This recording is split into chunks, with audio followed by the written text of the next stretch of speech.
नमस्ते दोस्तों। आज हमारे देश के अंदर बहुत सारी ऐसी चीजें हो रही हैं जिसको लेकर आम आदमी परेशान है। लोग देखते हैं कि कैसे हमारे देश में लोगों ने एक दूसरे के ऊपर अत्याचार किया। आज फिल्में बन रही हैं, कभी खबरें बनती हैं। कोई कहता है कि मुसलमानों पे अत्याचार हो रहा है, कोई कहता है सिखों पे अत्याचार हो रहा है। लेकिन हिंदुओं पे क्या अत्याचार हुआ, इसके ऊपर बहुत ही लंबे समय के बाद एक फिल्म बनी।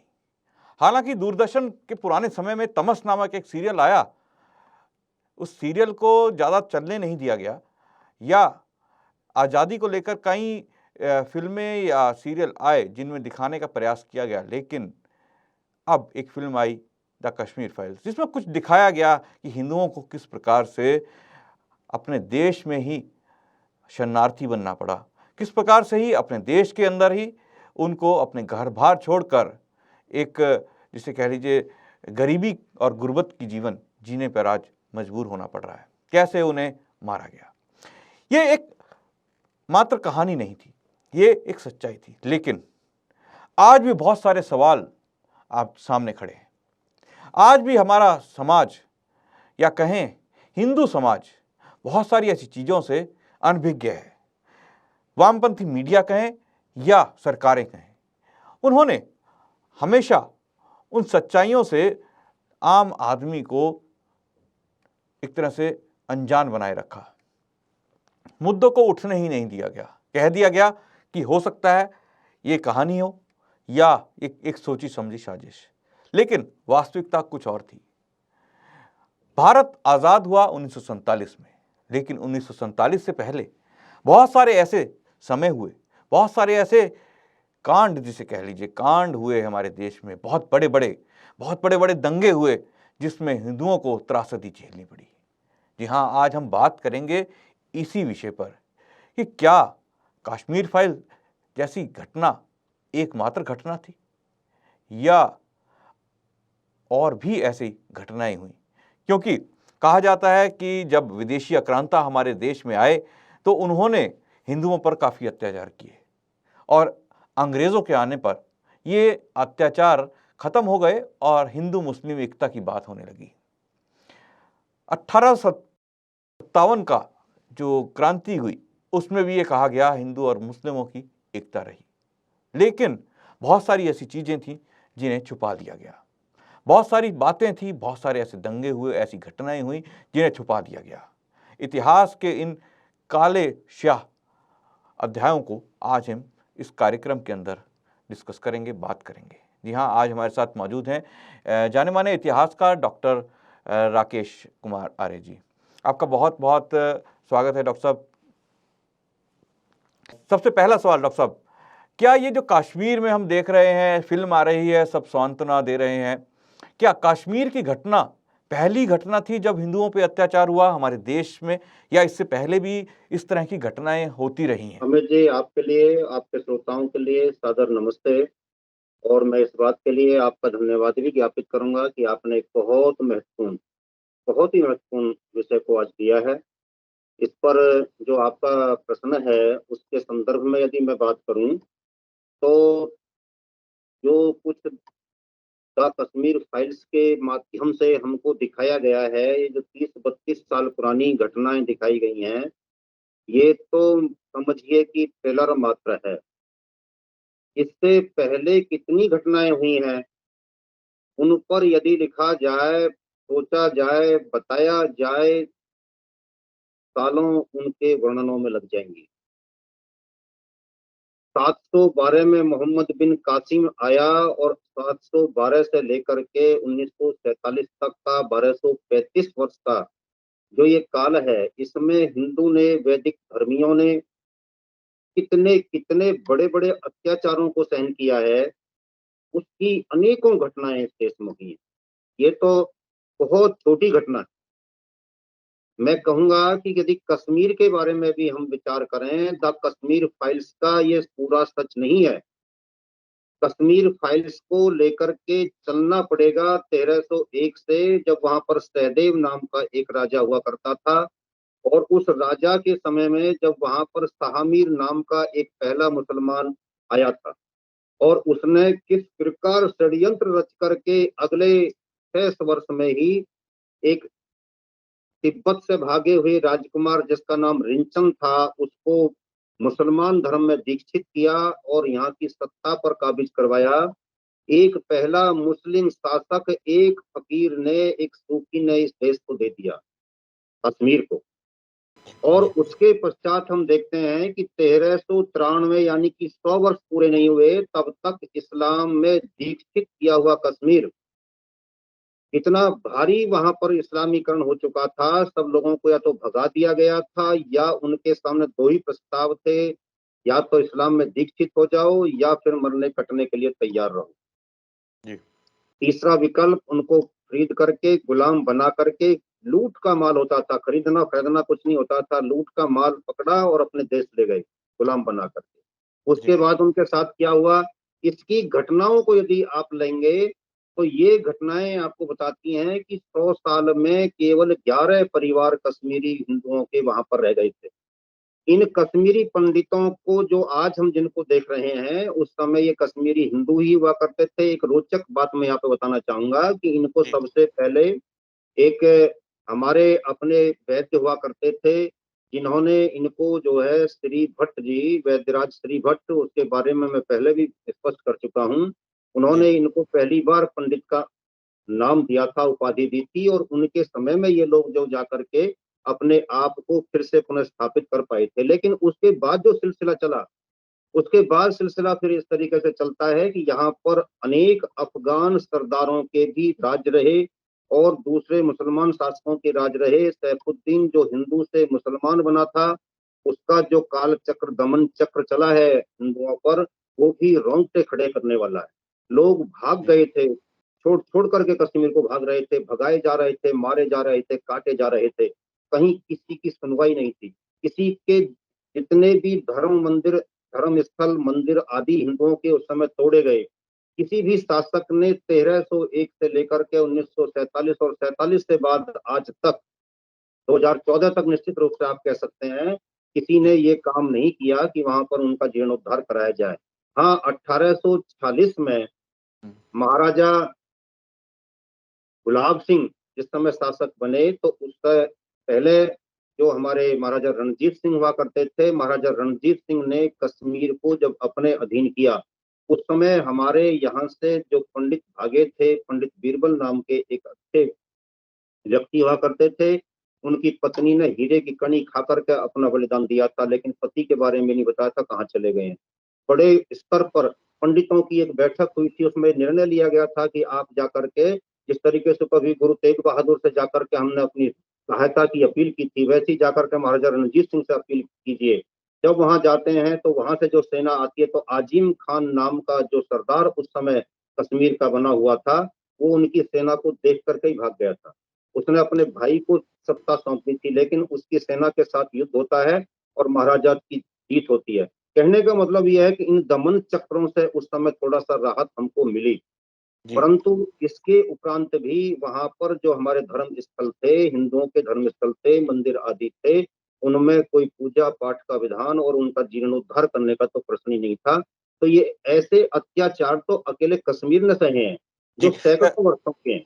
जी, बिल्कुल, आपने जो ये बात बताई, ये तो एक कश्मीर की बात बताई आपने और हम कश्मीर फाइल में देख रहे हैं कि किस प्रकार हुआ और हम कह सकते हैं कि बहुत सारी इतिहास में ऐसी घटनाएँ घटीं, जब कश्मीर के जो लोग थे, कश्मीरी हिंदू जो आप बता रहे हैं, उन्होंने सबक नहीं लिया और सबक ना लेने के कारण बहुत सारी चीज़ें हुईं और अगर उनके जो महाराजा थे, वो 1947 में समय रहते भारत के साथ विलय कर लेते, तो शायद पाकिस्तान का हमला भी ना होता, भारतीय सेना वहाँ पहले से मौजूद होती।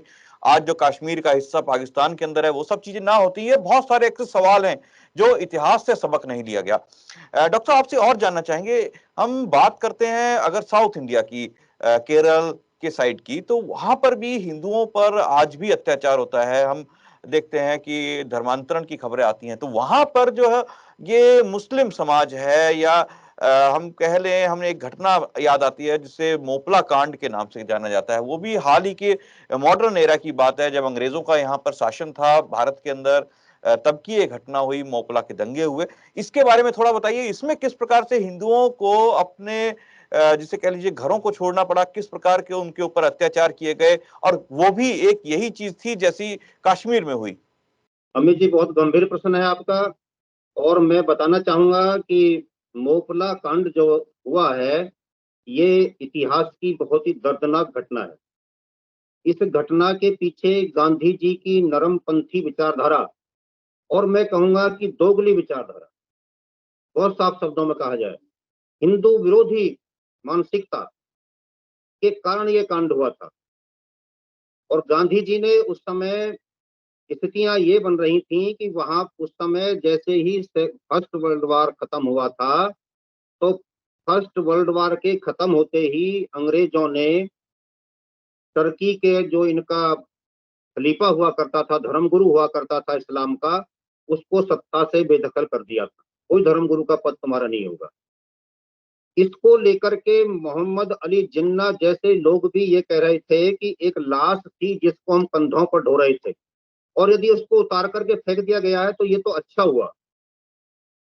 वहां का जो शासक बनाया गया था मोहम्मद कमाल पाशा, उसने भी इसको इसी तरीके के शब्दों से महिमा मंडित किया था, यानी कि इसका इसी कमेंट इस प्रकार की दी थी, ये अच्छा हुआ, इसकी कोई आवश्यकता नहीं थी। लेकिन गांधी को परेशानी हो रही थी और गांधी ने कहा कि हम खिलाफत आंदोलन चलाएंगे। इस खिलाफत आंदोलन का मतलब यह नहीं था कि हम अंग्रेजों की खिलाफत करेंगे, अंग्रेजों के मुखालफत करेंगे, उनके विरोध में जाएंगे, नहीं। इतिहास में कुछ इस तरीके से दिखाया गया है, लेकिन खिलाफत शब्द का अर्थ विरोध नहीं है। विरोध का शब्द तो जो समानार्थक शब्द उर्दू में मिलता है वो मुखालफत है। ये खिलाफत था, और खिलाफत वो होती है जो खलीफा का पद था, यानी हम खिलाफत आंदोलन चलाएंगे। और उन्होंने जिन लोगों को साथ लेकर के उस आंदोलन को चलाया, उनमें जो लोग थे वो इस तरीके के थे जिन्होंने, एक तो जौहर यूनिवर्सिटी जो आजकल बड़ी चर्चा का विषय रही है, इसके संस्थापक अली जौहर जो थे, मोहम्मद अली जौहर, और जो एक ये दिल्ली में आप देखते हैं यूनिवर्सिटी जो बनाई गई है शाहीन बाग की तरफ, वो उनके संस्थापक भी उसके साथ थे। कुल मिलाकर के कहने का मतलब ये, उन लोगों ने उस समय गांधी जी का साथ दे करके और ये आंदोलन चलवाया। आंदोलन चलाने के बाद में जैसे ही आंदोलन थोड़ा सा मुखर हुआ, तुरंत वहां के हिंदुओं को मारना शुरू कर दिया गया। और हिंदुओं को अपुष्ट खबरों से सावरकर जी ने तो उनके आधार पर लिखा है कि 25,000 लोगों को उस समय मारा गया। 25,000 लोग, हिंदू लोग नहीं कहेंगे, हिंदू कहेंगे शब्द स्पष्ट शब्दों में, जो उनको चुन चुन करके मारा गया। और जो उसके हीरो थे उस समय, 387 ऐसे लोग थे जिन्होंने मुखर होकर के हिंदुओं का कत्ल करवाया था। उनमें अली जौहर भी था, मोहम्मद अली जौहर भी। और कांग्रेस की दोगली मानसिकता देखिए, देश का विरोध करने की मानसिकता देखिए, अंग्रेजों की चाटुकारिता करने की सोच देखिए। ये 1921 की 21 अगस्त की बात है। इसकी सोच देखिए कितनी घातक थी। राष्ट्र के जड़ों में मट्ठा डालने वाली कांग्रेस उस समय हिंदू विरोध पर इतनी मुखर हो गई थी कि उसने 387 ऐसे लोगों को आजादी के बाद भी स्वतंत्रता संग्राम के सेनानी के रूप में पेंशन आदि सुविधाएं दी, और देश उनको झेलता रहा, उनके बारे में जानकारी तक नहीं दी। इतिहास संबंधी एक समिति की जब जांच 2015 में मोदी जी के आने पर हुई, तो मालूम चला कि इतनी बड़ी संख्या में देश के गद्दार, हिंदुओं के कातिल, इसी देश का खा करके इसी देश की जड़ें खोदने वाले लोग इतनी देर तक स्वाधीनता सेनानी की सारी सुविधाएं लेते रहे। हालांकि उनमें से अधिकतर मर गए थे, लेकिन फिर भी मोदी जी ने वो सारी चीजें खत्म की। हम इस बात का सरकार का डॉक्टर साहब, ये जो मोपला का जो दंगा हुआ, इसमें हिंदुओं को किस प्रकार के अत्याचार सहने पड़े थे, उसके बारे में थोड़ा सा बताएंगे? क्योंकि हम इसकी अगर तुलना करें कश्मीर में जो अत्याचार हुए, वहां पर लोगों को जिंदा मार दिया गया या फिर उनको जो है जिंदा आरव से चीर दिया गया, बहुत सारे उनकी खाल उधेड़ दी गई, तो ये चीजें कश्मीर में देखने को मिली। क्या मोपला में किस प्रकार से अत्याचार हुए थे? अमित जी, इस्लाम का मीनिंग अगर हम निकालेंगे तो अनवर शेख ने कहा है कि सेक्स एंड वायलेंस, ये दो चीजें बनाती हैं इस्लाम को। और जब इस बात पर हम विचार करते हैं तो पता चलता है कि इनका प्रत्येक कार्य और प्रत्येक आक्रमण प्रत्येक दंगा, जो कश्मीर में आप देख रहे थे, घरों को जलाना, लोगों को चमड़ी उधेड़ देना, जिंदा जला देना, ये सारी घटनाएं एक बार नहीं, कितनी ही बार दोहराई गई हैं, कितनी ही बार। तो जो मोकला में भी हुआ था, उसमें भी लोगों को जिंदा जलाया गया, उनके ढेर लग गए थे। जिंदा जलाना, उनकी चमड़ियां खींच लेना, महिलाओं के साथ में बलात्कार के अलावा जो अमानवीय दानवीय व्यवहार किया गया था, योनियों में गरम सलाखें दे देना आदि, जो मैं कह नहीं सकता, ऐसे अमानवीय दानवीय पाशविक अत्याचार उनके साथ में हुए थे कि जिनको देख करके मानवता कुंद होती थी। ऐसे ऐसे अत्याचारों को करने वाले लोग, किसी भी दृष्टिकोण से शांति के मजहब वाले लोग, किसी भी दृष्टिकोण से मानवतावादी नहीं हो सकते। और उस समय इन चीजों का खुला खेल चला। लोगों की लाशें सड़कों पर, खेतों में इधर उधर ज्यों की त्यों पड़ी रह गई थीं, जिनको गिद्धों ने आ करके खत्म किया। तो ये इनसे भी बड़ा उस समय जो कांड हुआ था, जो 1921 का था, ये जो तो आज हम देखते हैं। आज हमें उससे भी सबक लेना चाहिए। इसके अलावा भी कहीं किसी और राज्य में, आज हम बंगाल में देखते हैं कि वहाँ पर बांग्लादेश जो आज है और उस समय बंगाल हुआ करता था पूरा, वहाँ पर भी हिंदुओं के खिलाफ बहुत सारी चीज़ें होती हैं। जो पश्चिम बंगाल है, वहाँ पर भी हिंदुओं को लेकर अलग-अलग चीज़ें, तरह की बातें की जाती हैं। अगर उसको संयुक्त पुराना बंगाल कहें, तो क्या वहाँ पर भी कभी इस प्रकार की घटना घटी जो हिंदुओं को झेलनी पड़ी हो? जी, आपकी बात का जवाब देते हुए मैं कहना चाहूंगा, कश्मीर जैसी स्थितियां ही बंगाल को भी झेलनी पड़ी हैं।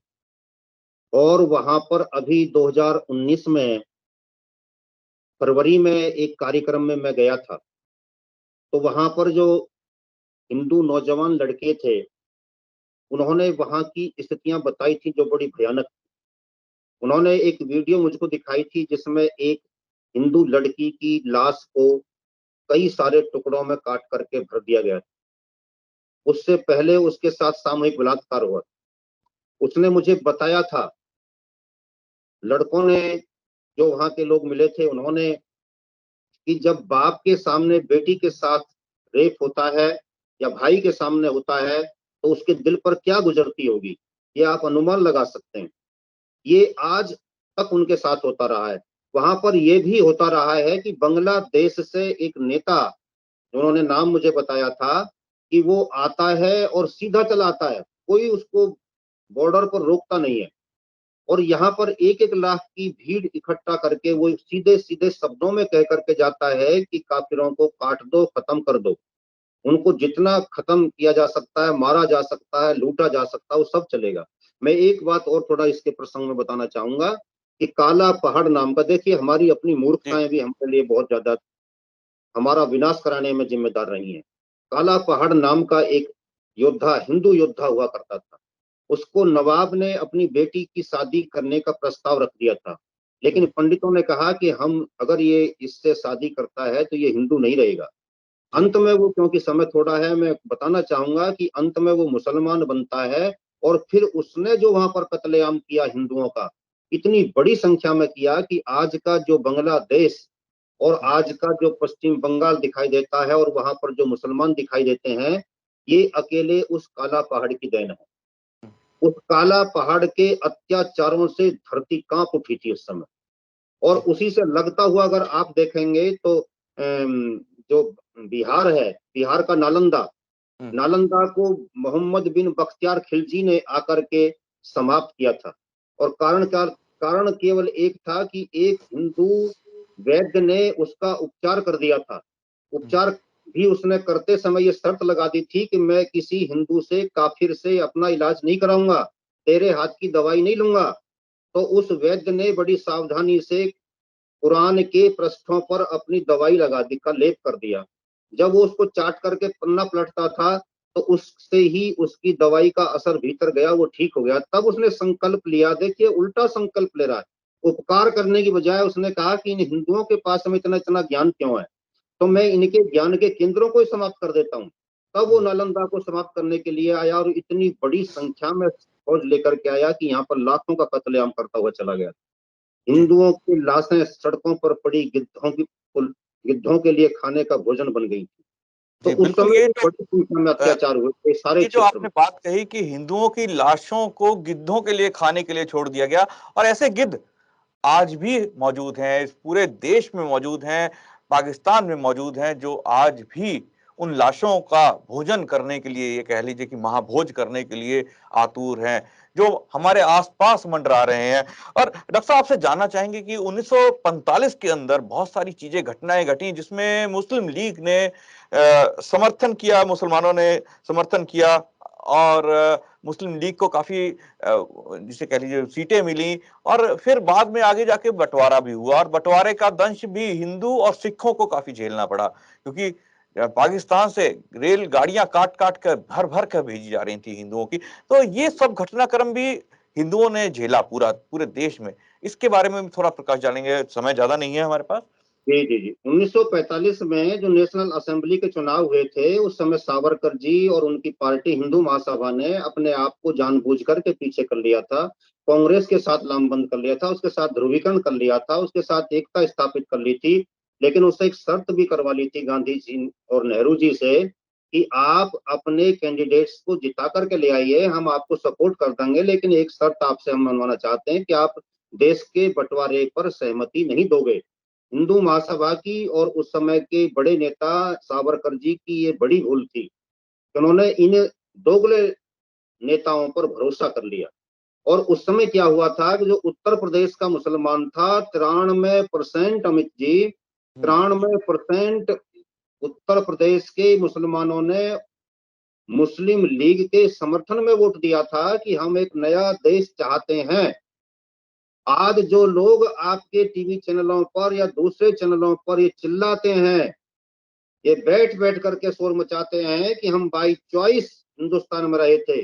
मैं कहता हूँ कि वो बाय चॉइस हिंदुस्तान में नहीं रहे थे, उनको मनचाहा पाकिस्तान नहीं मिला था। जो पाकिस्तान का उनका सपना था वो ये था कि उत्तर प्रदेश, बिहार, आज का हरियाणा, आज का पंजाब, आज का हिमाचल, आज का जम्मू कश्मीर, ये सारा क्षेत्र उनको मिलने जा रहा है। इसलिए अलग देश हमारा होगा और हम मौज करेंगे। लेकिन वो देश नहीं मिला तो दुःख के साथ बाय चांस उनको यहाँ रहना पड़ गया। बाय चॉइस वो हिंदुस्तान से में नहीं रहे थे। उन्होंने तो अपनी मंशा जाहिर कर दी थी कि हमको पाकिस्तान चाहिए और 1947 से लेकर के आज तक भी और वर्तमान जो विधानसभा चुनाव हुए हैं इनमें भी आप देख लीजिए किसके खिलाफ ध्रुवीकरण हो रहा है। राष्ट्रवादी शक्तियों के खिलाफ ध्रुवीकरण हो रहा है।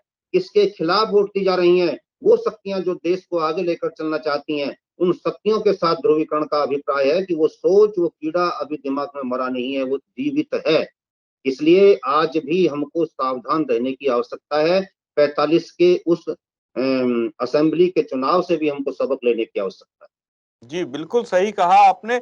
आज जो हमने चर्चा की वो इतिहास की चर्चा की क्योंकि आज जो लोग बैठकर अपने घरों में एसी में बैठकर फ़िल्म देखकर दुःख जता रहे हैं कि कश्मीर में ये हुआ या ऐसा हुआ, इसने ऐसा किया, उसने वैसा किया, इस पार्टी ने ऐसा किया। लेकिन इस बात पर कोई चर्चा नहीं कर रहा कि इतिहास में ऐसी घटनाएं आम होती रही हैं।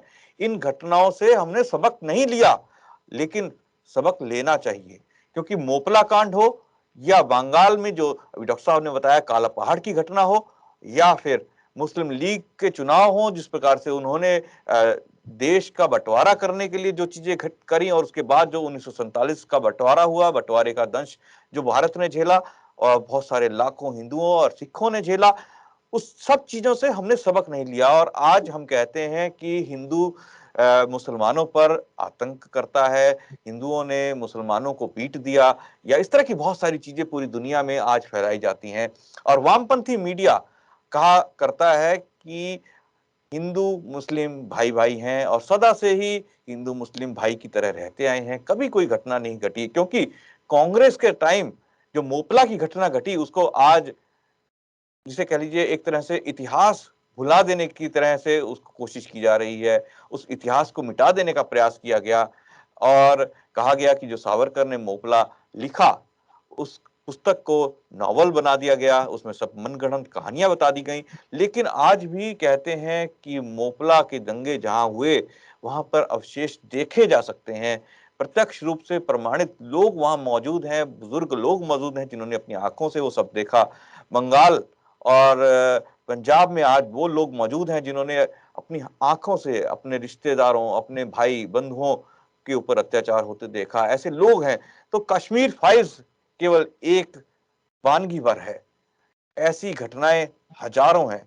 इन सब से हमें सबक लेना है, और सबक क्या लेना है कि आने वाले समय के अंदर हमें अपने आप को मजबूत करना है, अपने आप को जाति बंधन से तोड़ना है। हमें एक हिंदू समाज बनाना है, एक ऐसा समाज जिसमें कोई जाति नहीं होगी, सब एक दूसरे के बराबर भाई होंगे, लेकिन अपने धर्म की रक्षा के लिए सदैव खड़े रहेंगे। तो ऐसा एक हमें राष्ट्र बनाना है। डॉक्टर साहब, आप हमारे साथ आज जुड़े, आपने इतिहास की इतनी महत्वपूर्ण घटनाओं के ऊपर प्रकाश डाला। आपने बताया किस प्रकार से हमारा देश कई सदियों से ये सब चीजें झेलते आ रहे हैं, हिंदू हमारे देश के, लेकिन इस सबक नहीं ले रहे। शायद आपकी बातें सुनकर कुछ लोगों के मन में बातें आए, शायद वो और जानना चाहें और सबक लेंगे। आप हमारे साथ जुड़े, आपका बहुत बहुत धन्यवाद। जी, नमस्ते आप सभी के लिए भी। दोस्तों, कल फिर मुलाकात होगी एक नए विषय, एक नए मुद्दे के। मेरे को आज आगे दीजिए।